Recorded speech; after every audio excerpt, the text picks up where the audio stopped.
Imeli smo primer, ko je neka dijakinja dosegla zlato medaljo na tem tekmovanju mladih raziskovalcev.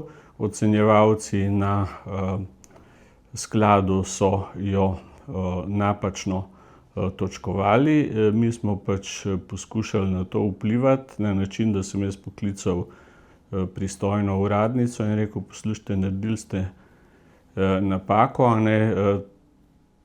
To mesto praviloma prinaša več točk in tudi je bilo stotine primerov, da je bilo več točk za enako mesto.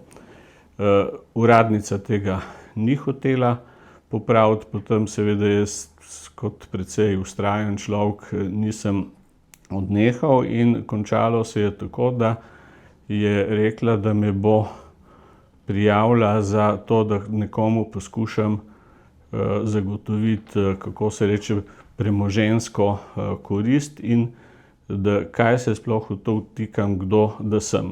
Sklad tega ni bil pripravljen popraviti, epilog je bil pa tak, da je ta prosilka na koncu s sodbo sodišča prišla do te štipendije. Ampak to je popolnoma napačno sporočilo, da morajo ljudje, ki se potrudijo preko pritožb in sodišča, priti do tega, da ne govorimo o stroških, ki so s tem povezani s strani prosilcev, pa seveda tudi, da se po nepotrebnem obremenjuje to delovno in socialno sodišče. To seveda ni edini primer.